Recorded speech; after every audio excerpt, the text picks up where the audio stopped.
Nukutko sinä? Herää.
Olen ahdistunut.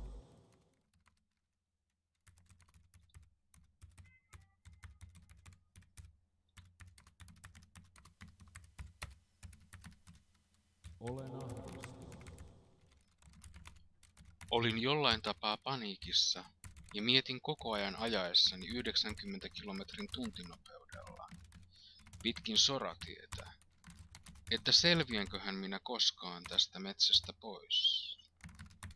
Selviänköhän minä koskaan tästä vitun metsästä elossa pois. Kaatosäde yltyi yltymistään ja normaalisti niin valoisa kesäyö alkoi muuttua yhä pimeämmän vihreäksi. Mutta aikaa sitten ohittamani tienviitta antoi edelleenkin toivoa selviytymisestä. Kiihdytin autoni vauhtia, kunnes ajonopeuteni oli päälle 120 kilometriä tunnissa. Tie kapeni silmissä, siitä tuli jäärata. Sellainen samanlainen kuin mitä olin nähnyt myöhemmin unilääkkeiden vaikutuksen alaisena aukeavan seinään, mutta jääpintainen. Jääpintainen ohut käytävä vailla ovia. Kaukaisuudessa jokin heijasti valoa. Ne saattoivat olla silmät, mutta toisaalta ne saattoivat olla myös heijastin. Jotain, mikä tarjosi ajovalojeni valoa takaisin minulle. Ikään kuin paluulahjaksi siitä hyvästä, että osoitin nämä valokeilat suoraan sitä kohden. Minä hiljensin vauhtia. Pysähdyin noin 10 metrin päähän tästä valoa heijastavasta kohteesta. Eikä se ollut kumpikaan. Se ei ollut heijastin. Eikä se ollut minkään eläimen silmät. En tiedä mikä se oli. Se oli jotain, enkä minä osannut nimetä sitä. Olin ahdistunut ja pettynyt.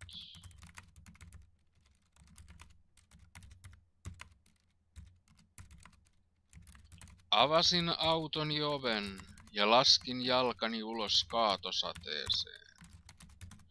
Sade kimpoili sen pinnasta niin kuin kypärän pinnalta. Se ei oikeastaan näyttänyt miltään. Se ei oikeastaan ollut mitään. Se vain oli. Kävelin sen luokse. Asetuin sen lähelle tukevaan asentoon. Näin lähempää se näytti molokkiravulta. Otin sen reunoista kiinni. Käsiin se tuntui kieleltä, jossa oli jotain kovaa. Ehkä kostean rustomaiselta, mutta kuitenkin kieleltä.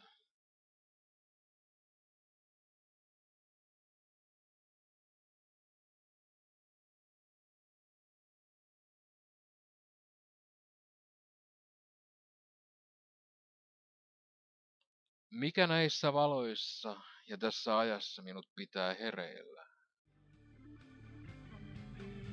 Minä ajattelen vittuja. Kauniita vittuja. Erään ystävättäreni kaunista vittua. Se näytti sen kerran minulle ja se oli todella kaunis.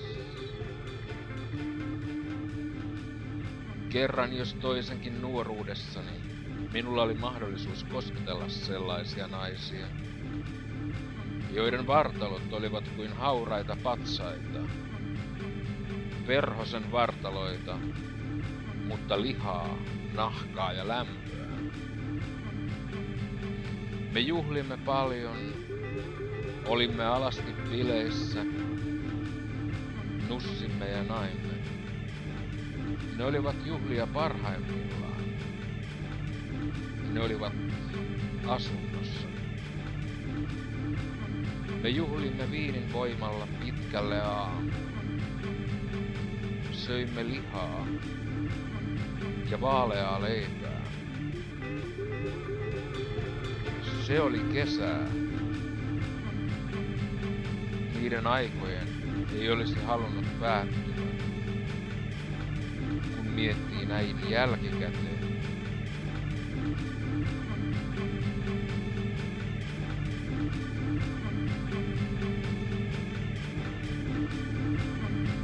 Milloin se oli?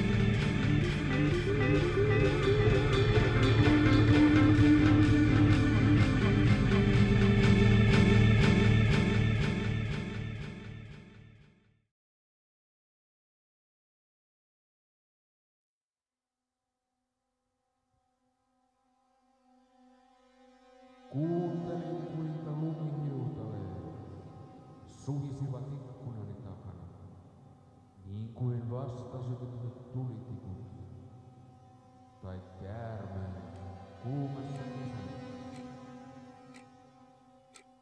Mieleni täyttyi appelsiinimehun tunnelmasta, sillä olin loppuun